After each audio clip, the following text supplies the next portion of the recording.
Grimm's Fairy Tales by Jacob Grimm and Wilhelm Grimm. Hansel and Gretel. Hard by a great forest dwelt a poor woodcutter with his wife and his 2 children. The boy was called Hansel and the girl Gretel. He had little to bite and to break, and once, when great dearth fell on the land, he could no longer procure even daily bread. Now, when he thought over this by night in his bed, and tossed about in his anxiety, he groaned and said to his wife, "What is to become of us? How are we to feed our poor children, when we no longer have anything even for ourselves?" "I'll tell you what, husband," answered the woman. "Early tomorrow morning we will take the children out into the forest to where it is the thickest. There we will light a fire for them and give each of them 1 more piece of bread, and then we will go to our work and leave them alone. They will not find the way home again, and we shall be rid of them." "No, wife," said the man, "I will not do that. How can I bear to leave my children alone in the forest? The wild animals would soon come and tear them to pieces." "Oh, you fool," said she. "Then we must all 4 die of hunger. You may as well plane the planks for our coffins." And she left him no peace until he consented. "But I feel very sorry for the poor children, all the same," said the man. The 2 children had also not been able to sleep for hunger, and had heard what their stepmother had said to their father. Gretel wept bitter tears and said to Hansel, "Now all is over with us." "Be quiet, Gretel," said Hansel. "Do not distress yourself. I will soon find a way to help us." And when the old folks had fallen asleep, he got up, put on his little coat, opened the door below, and crept outside. The moon shone brightly, and the white pebbles which lay in front of the house glittered like real silver pennies. Hansel stooped and stuffed the little pocket of his coat with as many as he could get in. Then he went back and said to Gretel, "Be comforted, dear little sister, and sleep in peace. God will not forsake us." And he lay down again in his bed. When day dawned, but before the sun had risen, the woman came and awoke the 2 children, saying, "Get up, you sluggards. We're going into the forest to fetch wood." She gave each a little piece of bread and said, "There's something for your dinner, but do not eat it up before then, for you will get nothing else." Gretel took the bread under her apron, as Hansel had the pebbles in his pocket. Then they all set out together on the way to the forest. When they had walked a short time, Hansel stood still and peeped back at the house, and did so again and again. His father said, "Hansel, what are you looking at there and staying behind for? Pay attention, and do not forget how to use your legs." "Ah, father, I am looking at my little white cat, which is sitting up on the roof and wants to say goodbye to me." The wife said, "Fool, that is not your little cat. That is the morning sun which is shining on the chimneys." Hansel, however, had not been looking back at the cat, but had been constantly throwing one of the white pebble stones out of his pocket on the road. When they had reached the middle of the forest, the father said, "Now, children, pile up some wood, and I will light a fire that you may not be cold." Hansel and Gretel gathered brushwood together, as high as a little hill. The brushwood was lighted, and when the flames were burning very high, the woman said, "Now, children, lay yourselves down by the fire and rest. We will go into the forest and cut some wood. When we have done, we will come back and fetch you away." Hansel and Gretel sat by the fire, and when noon came, each ate a little piece of bread. And as they heard the strokes of the wood axe, they believed that their father was near. It was not the axe, however, but a branch which he had fastened to a withered tree, which the wind was blowing backwards and forwards. And as they had been sitting such a long time, their eyes closed with fatigue, and they fell fast asleep. When at last they awoke, it was already dark night. Gretel began to cry and said, "How are we to get out of the forest now?" But Hansel comforted her and said, "Just wait a little until the moon has risen, and then we will soon find the way." And when the full moon had risen, Hansel took his little sister by the hand and followed the pebbles which shone like newly coined silver pieces, and showed them the way. They walked the whole night long, and by break of day came once more to their father's house.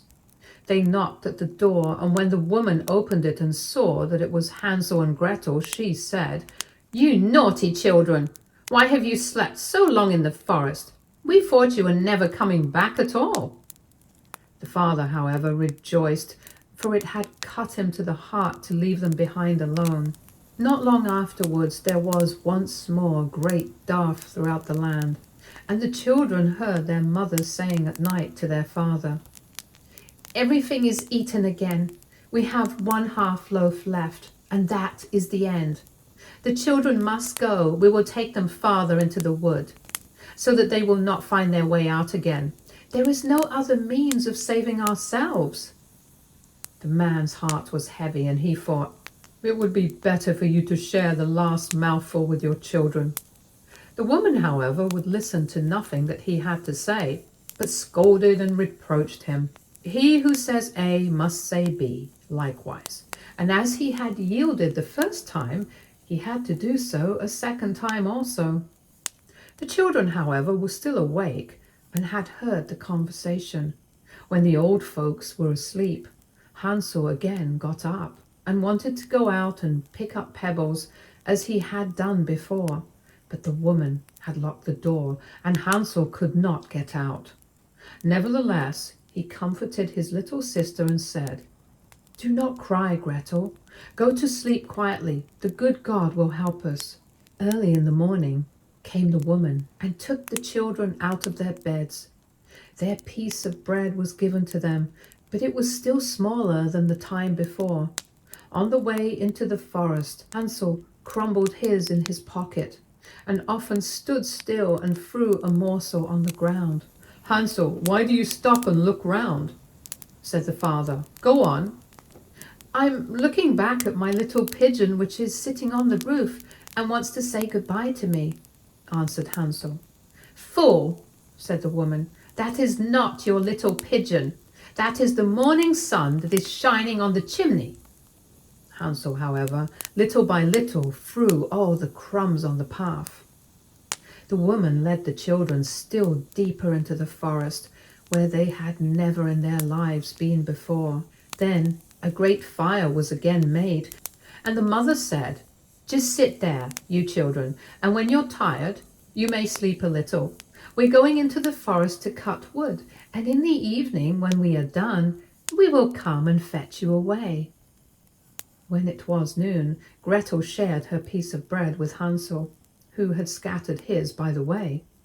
Then they fell asleep, and evening passed, but no one came to the poor children.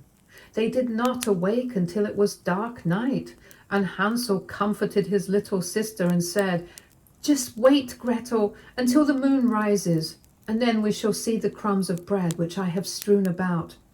They will show us our way home again."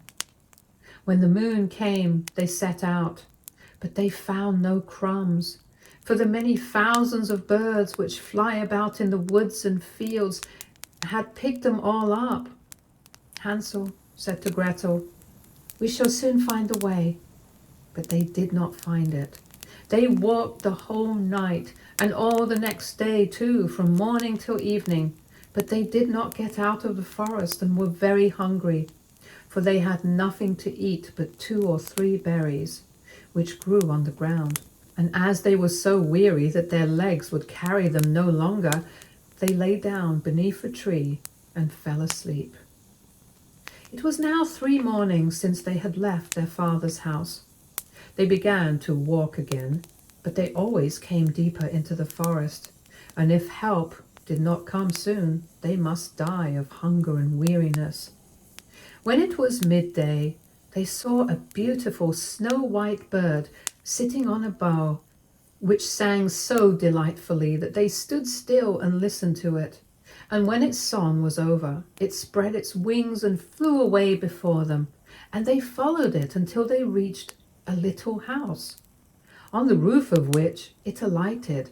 And when they approached the little house, they saw that it was built of bread and covered with cakes, but that the windows were of clear sugar. "We will set to work on that," said Hansel, "and have a good meal. I will eat a bit of the roof, and you, Gretel, can eat some of the window. It will taste sweet." Hansel reached up above and broke off a little of the roof to try how it tasted, and Gretel leant against the window and nibbled at the panes. Then a soft voice cried from the parlour, "Nibble, nibble, gnaw. Who is nibbling at my little house?" The children answered, the wind, the heaven-born wind," and went on eating without disturbing themselves. Hansel, who liked the taste of the roof, tore down a great piece of it, and Gretel pushed out the whole of one round window pane, sat down, and enjoyed herself with it. Suddenly the door opened, and a woman as old as the hills, who supported herself on crutches, came creeping out.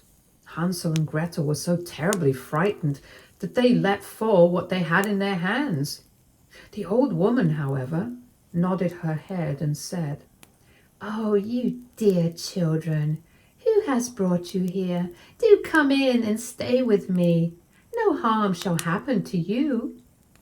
She took them both by the hand and led them into her little house. Then good food was set before them, milk and pancakes with sugar, apples and nuts. Afterwards, 2 pretty little beds were covered with clean white linen, and Hansel and Gretel lay down in them and thought they were in heaven. The old woman had only pretended to be so kind. She was in reality a wicked witch who lay in wait for children and had only built the little house of bread in order to entice them there. When a child fell into her power, she killed it, cooked and ate it, and that was a feast day with her. Witches have red eyes and cannot see far, but they have a keen scent like the beasts and are aware when human beings draw near. When Hansel and Gretel came into her neighborhood, she laughed with malice and said mockingly, "I have them. They shall not escape me again." Early in the morning, before the children were awake, she was already up, and when she saw both of them sleeping and looking so pretty, with their plump and rosy cheeks, she muttered to herself, "That will be a dainty mouthful." Then she seized Hansel with her shriveled hand, carried him into a little stable, and locked him in behind a grated door. Scream as he might, it would not help him. Then she went to Gretel, shook her till she awoke, and cried, "Get up, lazy thing, fetch some water and cook something good for your brother. He is in the stable outside and is to be made fat. When he is fat, I will eat him." Gretel began to weep bitterly, but it was all in vain, for she was forced to do what the wicked witch commanded. And now the best food was cooked for poor Hansel, but Gretel got nothing but crab shells. Every morning the woman crept to the little stable and cried, "Hansel, stretch out your finger that I may feel if you will soon be fat." Hansel, however, stretched out a little bone to her, and the old woman, who had dim eyes, could not see it and thought it was Hansel's finger. and was astonished that there was no way of fattening him. When 4 weeks had gone by and Hansel still remained thin, she was seized with impatience and would not wait any longer. "Now then, Gretel," she cried to the girl, "stir yourself and bring some water. Let Hansel be fat or lean. Tomorrow I will kill him and cook him." Ah, how the poor little sister did lament when she had to fetch the water, and how her tears did flow down her cheeks. "Dear God, do help us," she cried. "If the wild beasts in the forest had but devoured us, we should at any rate have died together." "Just keep your noise to yourself," said the old woman. "It won't help you at all." Early in the morning, Gretel had to go out and hang up the cauldron with the water and light the fire. "We will bake first," said the old woman. "I have already heated the oven and kneaded the dough." She pushed poor Gretel out to the oven, from which flames of fire were already darting. "Creep in," said the witch, "and see if it is properly heated, so that we can put the bread in." And once Gretel was inside, she intended to shut the oven and let her bake in it, and then she would eat her too.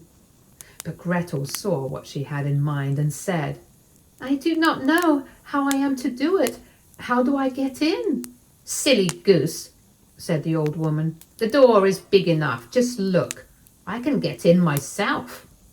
And she crept up and thrust her head into the oven. Then Gretel gave her a push that drove her far into it and shut the iron door and fastened the bolt. Oh, then she began to howl quite horribly, but Gretel ran away, and the godless witch was miserably burnt to death. Gretel, however, ran like lightning to Hansel, opened his little stable and cried, "Hansel, we are saved! The old witch is dead!" Then Hansel sprang like a bird from its cage when the door is opened.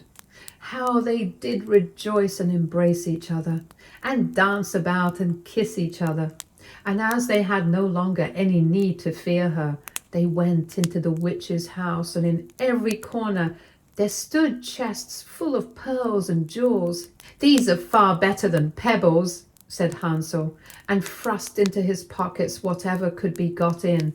And Gretel said, "I too will take something home with me," and filled her pinafore full. "But now we must be off," said Hansel, "that we may get out of the witch's forest." When they had walked for 2 hours, they came to a great stretch of water. "We cannot cross," said Hansel. "I see no footplank and no bridge." "And there is also no ferry," answered Gretel. "But a white duck is swimming there. If I ask her, she will help us over." Then she cried, little duck, dost thou see? Hansel and Gretel are waiting for thee. There's never a plank or bridge in sight. Take us across on thy back so white." The duck came to them, and Hansel seated himself on its back and told his sister to sit by him. "No," replied Gretel, "that will be too heavy for the little duck. She shall take us across one after the other." The good little duck did so, and when they were once safely across and had walked for a short time, the forest seemed to be more and more familiar to them, and at length they saw from afar their father's house. Then they began to run, rushed into the parlour, and threw themselves round their father's neck. The man had not known one happy hour since he had left the children in the forest. The woman, however, was dead. Gretel emptied her pinafore until pearls and precious stones ran about the room, and Hansel threw one handful after another out of his pocket to add to them. Then all anxiety was at an end, and they lived together in perfect happiness. My tale is done. There runs a mouse. Whosoever catches it may make himself a big fur cap out of it.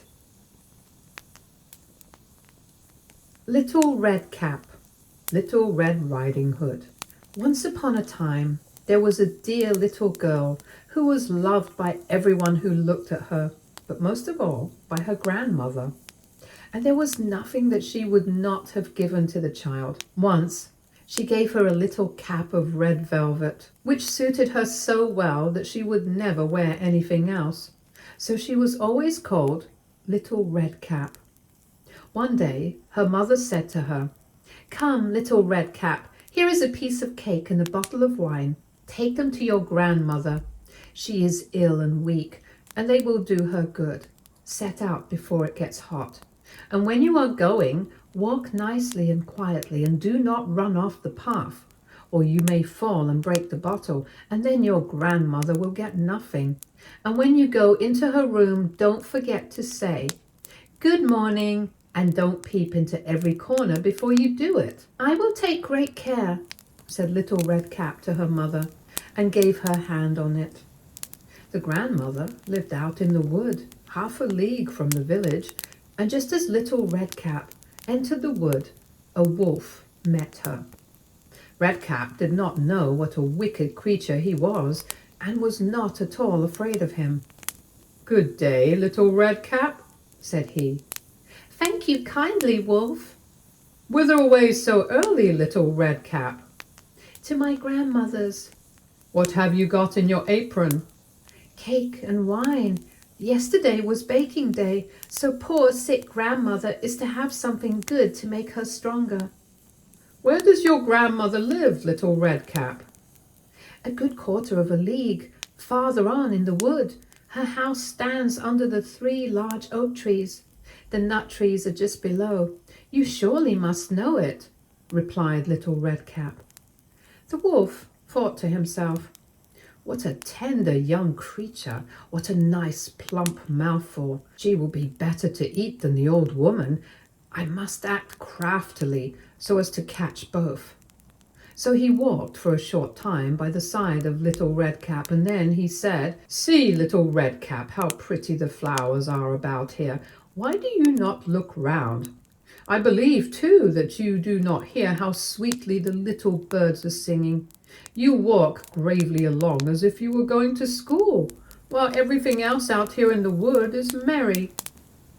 Little Red Cap raised her eyes, and when she saw the sunbeams dancing here and there through the trees, and pretty flowers growing everywhere, she thought, "Suppose I take grandmother a fresh nosegay.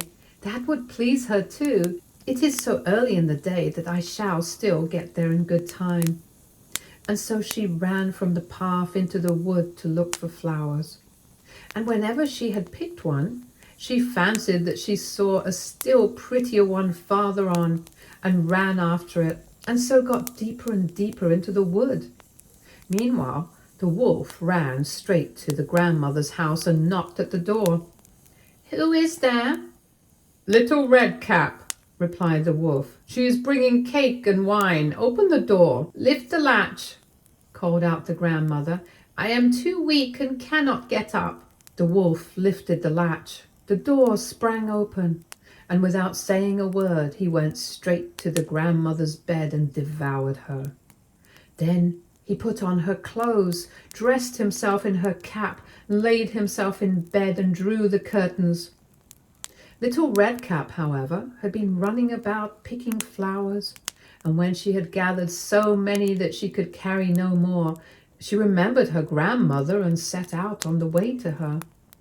She was surprised to find the cottage door standing open, and when she went into the room, she had such a strange feeling that she said to herself, "Oh dear, how uneasy I feel today. And at other times I like being with grandmother so much." She called out, "Good morning," but received no answer. So she went to the bed and drew back the curtains. There lay her grandmother, with her cap pulled far over her face, and looking very strange. "Oh, grandmother," she said, "what big ears you have." "The better to hear you with, my child," was the reply. "But grandmother, what big eyes you have," she said. "The better to see you with, my dear." "But grandmother, what large hands you have." "The better to hug you with." "Oh, but grandmother, What a terrible big mouth you have! The better to eat you with." And scarcely had the wolf said this than with one bound he was out of bed and swallowed up Redcap. When the wolf had appeased his appetite, he lay down again in the bed, fell asleep, and began to snore very loud. The huntsman was just passing the house and thought to himself, "How the old woman is snoring! I must just see if she wants anything." So he went into the room, and when he came to the bed, he saw that the wolf was lying in it.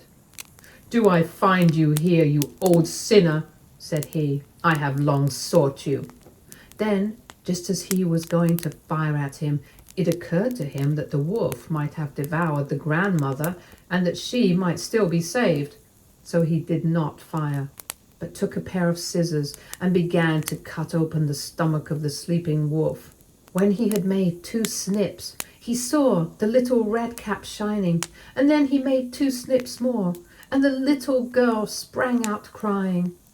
"Oh, how frightened I have been! How dark it was inside the wolf!"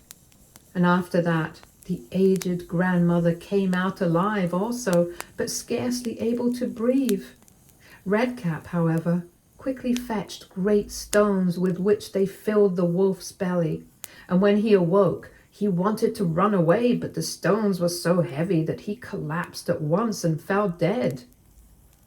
Then all 3 were delighted. The huntsman drew off the wolf's skin and went home with it. The grandmother ate the cake and drank the wine which Redcap had brought, and revived.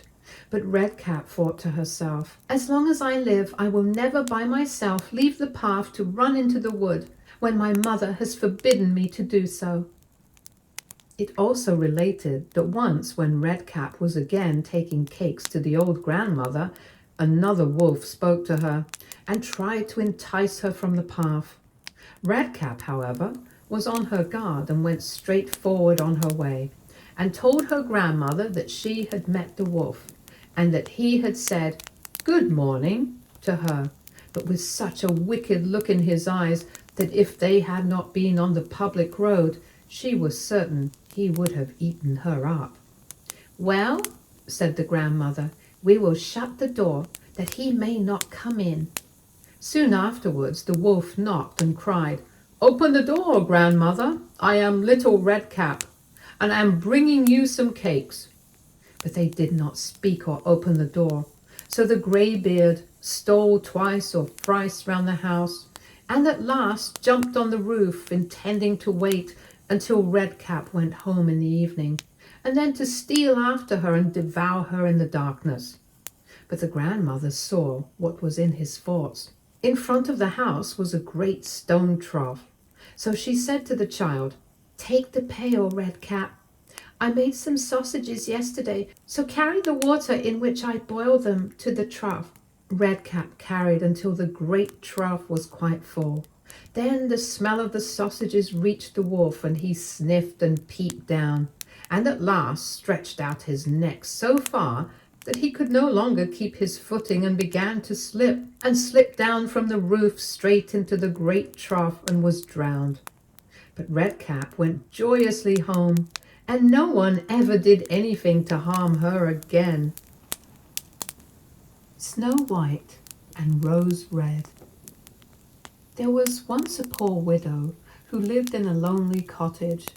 In front of the cottage was a garden wherein stood 2 rose trees, one of which bore white and the other red roses. She had 2 children who were like the 2 rose trees, and one was called Snow White and the other Rose Red. They were as good and happy, as busy and cheerful as ever 2 children in the world were. Only Snow White was more quiet and gentle than Rose Red. Rose Red liked better to run about in the meadows and fields, seeking flowers and catching butterflies. But Snow White sat at home with her mother and helped her with her housework, or read to her when there was nothing to do. The 2 children were so fond of one another that they always held each other by the hand when they went out together. And when Snow White said, "We will not leave each other," Rose Red answered, never so long as we live." And their mother would add, "What one has, she must share with the other." They often ran about the forest alone and gathered red berries, and no beasts did them any harm, but came close to them trustfully. The little hare would eat a cabbage leaf out of their hands, the roe grazed by their side, the stag leapt merrily by them, and the birds sat still upon the boughs and sang whatever they knew.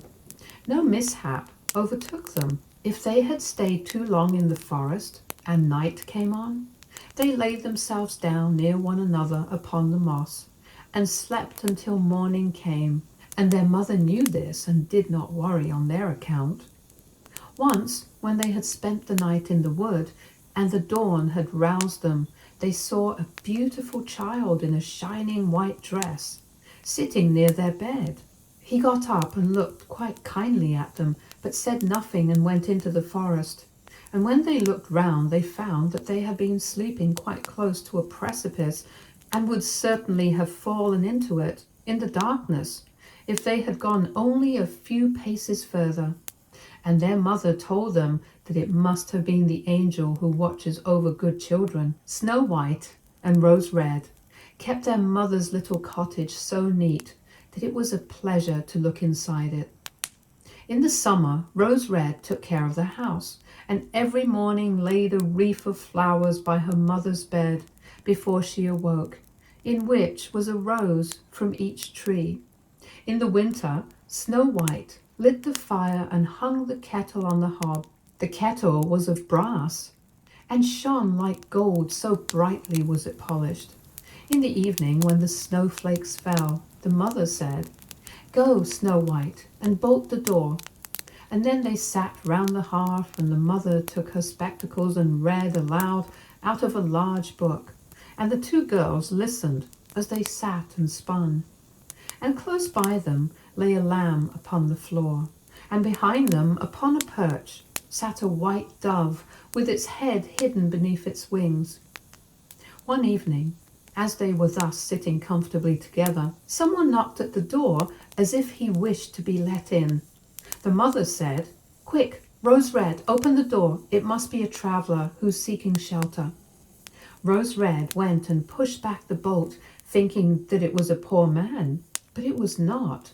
It was a bear that stretched his broad black head within the door. Rose Red screamed and sprang back. The lamb bleated, the dove fluttered, and Snow White hid herself behind her mother's bed. But the bear began to speak and said, "Do not be afraid. I will do you no harm. I am half frozen and only want to warm myself a little beside you." "Poor bear," said the mother, "lie down by the fire. Only take care that you do not burn your coat." Then she cried, "Snow White, Rose Red, come out. The bear will do you no harm. He means well." So they both came out, and by the lamb and dove came nearer and were not afraid of him. The bear said, "Here, children, knock the snow out of my coat a little." So they brought the broom and swept the bear's hide clean, and he stretched himself by the fire and growled contentedly and comfortably. It was not long before they grew quite at home and played tricks with their clumsy guest. They tugged his hair with their hands, put their feet upon his back and rolled him about, or they took a hazel switch and beat him, and when he growled they laughed. But the bear took it all in good part. Only when they were too rough he called out, "Leave me alive, children! Snow White, Rose Red, will you beat your wooer dead?" When it was bedtime and the others went to bed, the mother said to the bear, "You can lie there by the hearth, and then you will be safe from the cold and the bad weather." As soon as day dawned, the two children let him out, and he trotted across the snow into the forest. Henceforth, the bear came every evening at the same time, laid himself down by the hearth, and let the children amuse themselves with him as much as they liked. And they got so used to him that the doors were never fastened until their black friend had arrived. When spring had come and all outside was green, the bear said one morning to Snow White, "Now I must go away and cannot come back for the whole summer." "Where are you going then, dear bear?" asked Snow White. "I must go into the forest and guard my treasures from the wicked dwarfs. In the winter, when the earth is frozen hard, they are obliged to stay below and cannot work their way through. But now, when the sun has thawed and warmed the earth, they break through it and come out to pry and steal, and what once gets into their hands and in their caves does not easily see daylight again." Snow White was quite sorry at his departure, and as she unbolted the door for him and the bear was hurrying out, he caught against the bolt and a piece of his hairy coat was torn off, and it seemed to Snow White as if she had seen gold shining through it, but she was not sure about it. The bear ran away quickly and was soon out of sight behind the trees. A short time afterwards, the mother sent her children into the forest to get firewood. There they found a big tree which lay felled on the ground, and close by the trunk something was jumping backwards and forwards in the grass.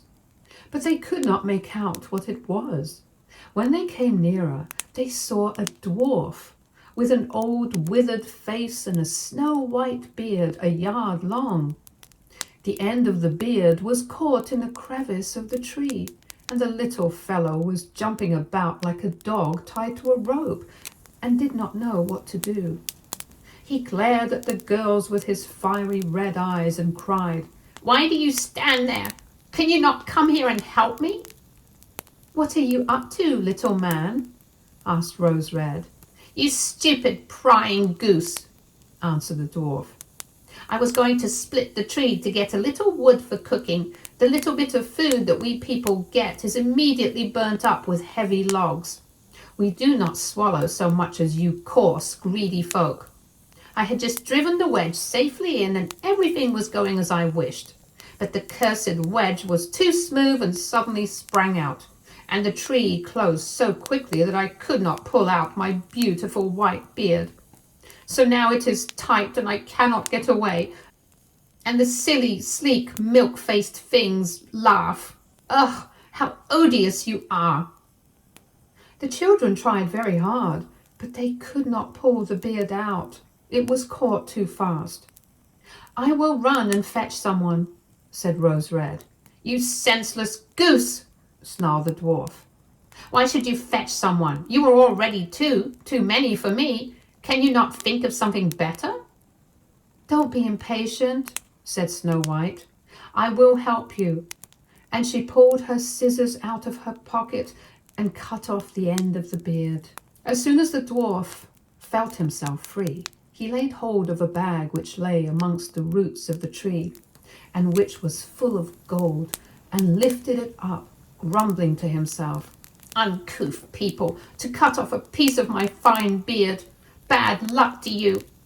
And then he swung the bag upon his back and went off, without even once looking at the children.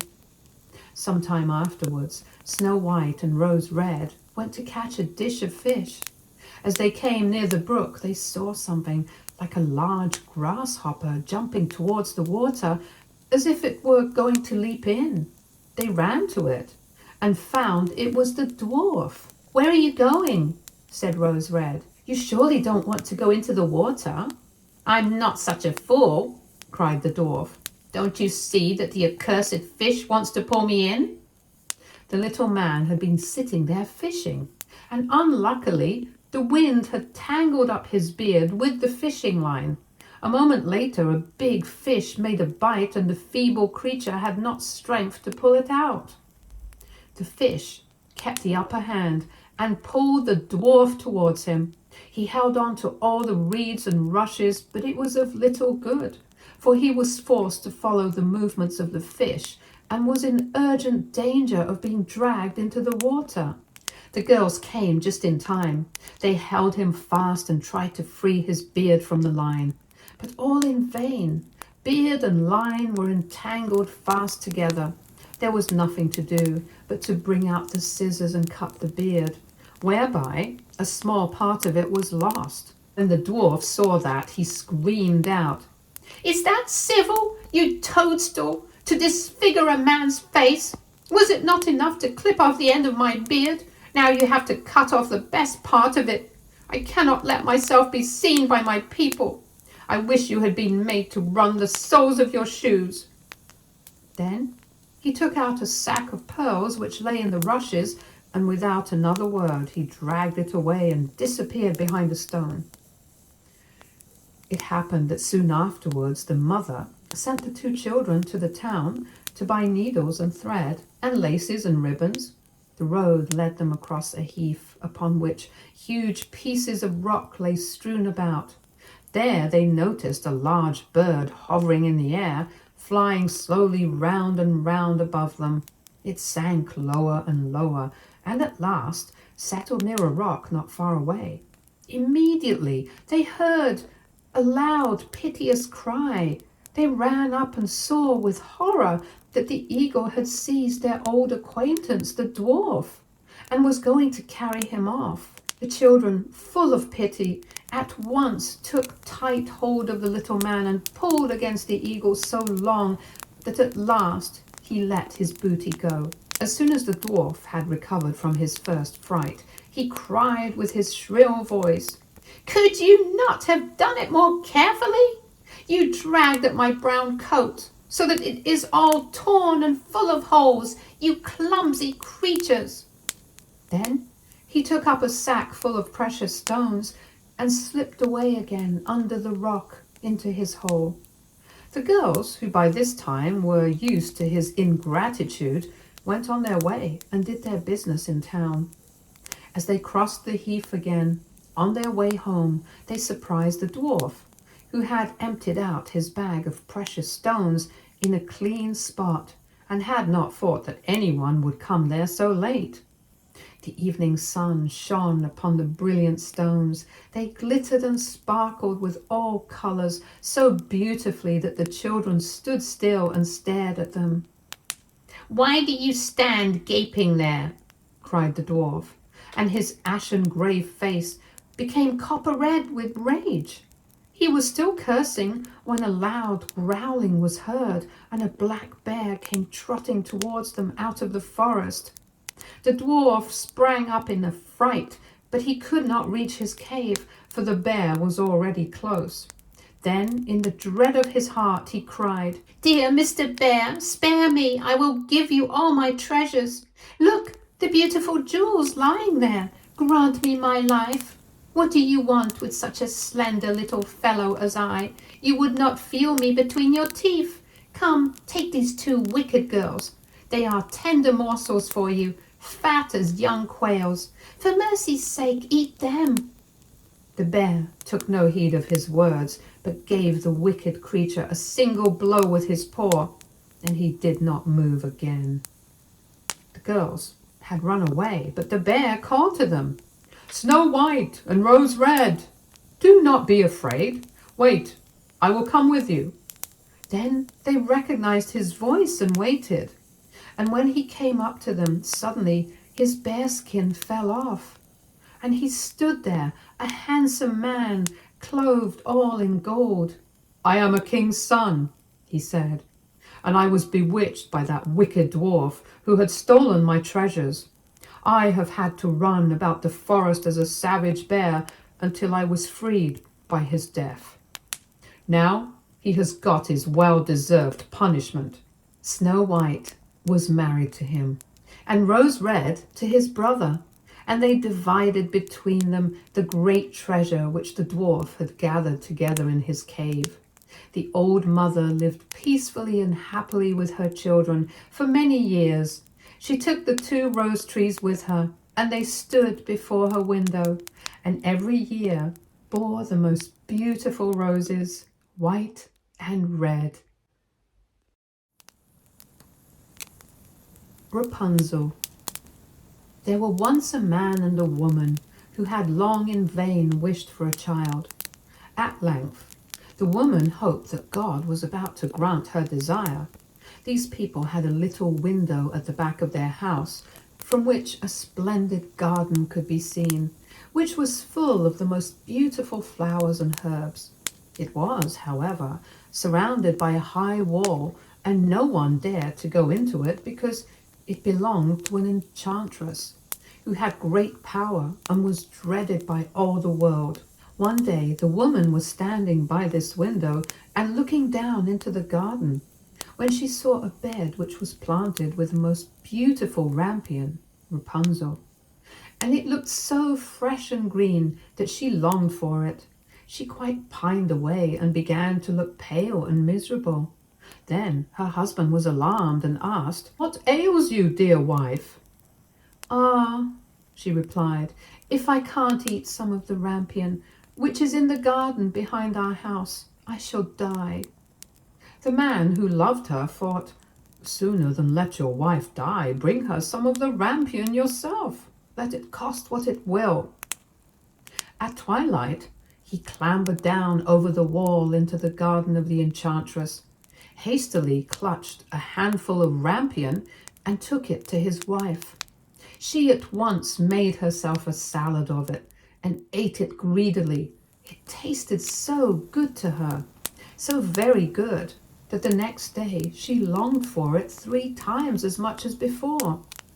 If he was to have any rest, her husband must once more descend into the garden. In the gloom of evening, therefore, he let himself down again. But when he had clambered down the wall, he was terribly afraid, for he saw the enchantress standing before him.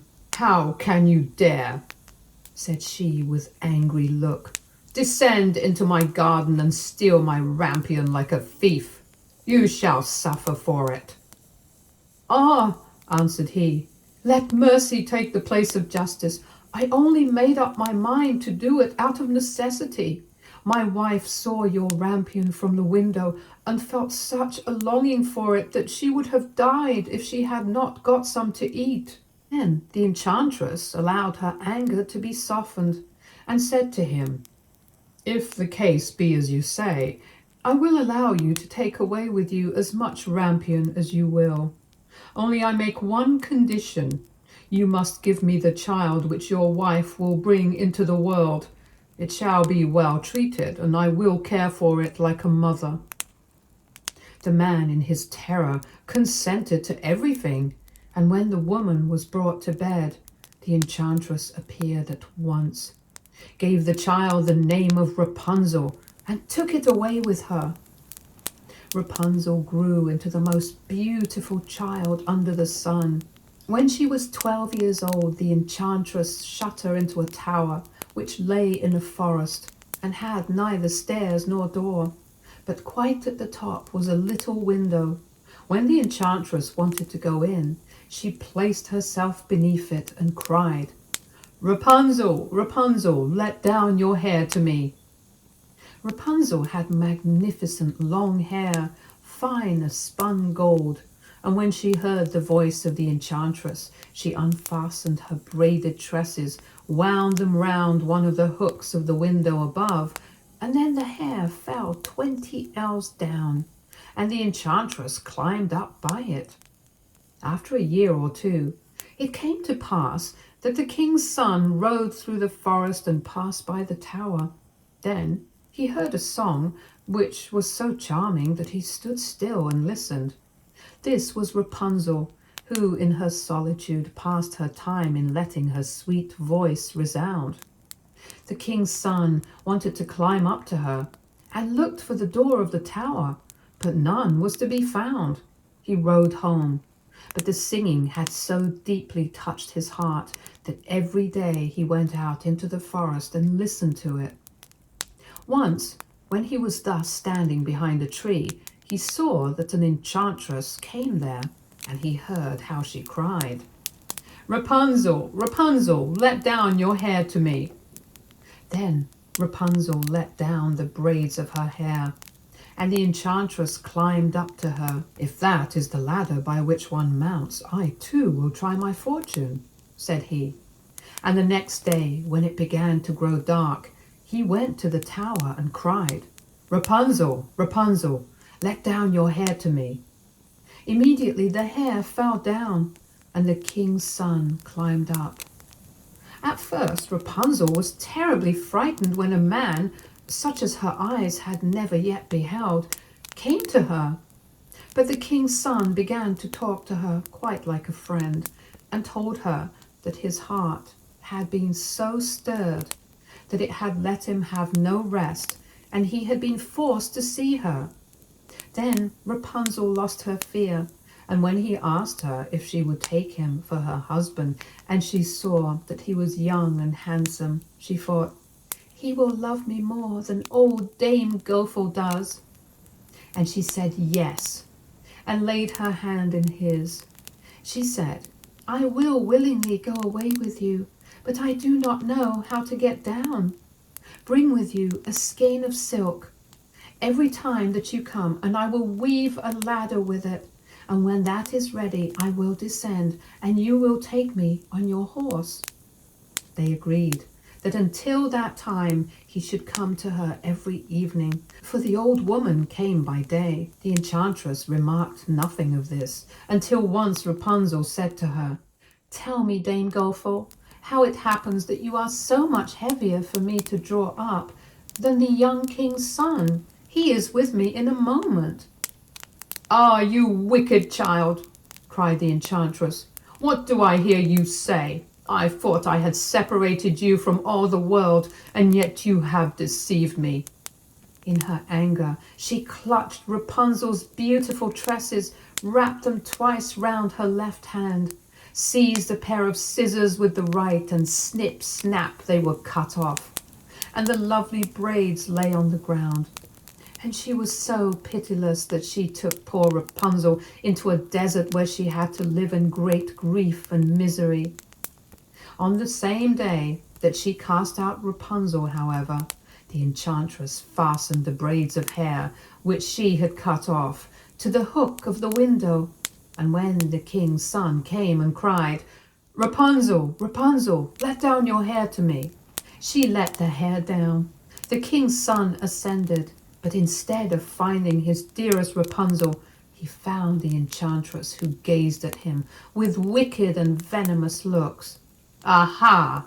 she cried mockingly. "You would fetch your dearest, but the beautiful bird sits no longer singing in the nest. The cat has got it, and will scratch out your eyes as well. Rapunzel is lost to you. You will never see her again." The king's son was beside himself with pain, and in his despair he leapt down from the tower. He escaped with his life, but the thorns into which he fell pierced his eyes. Then he wandered quite blind about the forest, ate nothing but roots and berries, and did naught but lament and weep over the loss of his dearest wife. Thus he roamed about in misery for some years, and at length came to the desert where Rapunzel, with the twins to which she had given birth, a boy and a girl, lived in wretchedness. He heard a voice, and it seemed so familiar to him that he went towards it, and when he approached, Rapunzel knew him and fell on his neck and wept. 2 of her tears wetted his eyes, and they grew clear again, and he could see with them as before. He led her to his kingdom, where he was joyfully received, and they lived for a long time afterwards, happy and contented.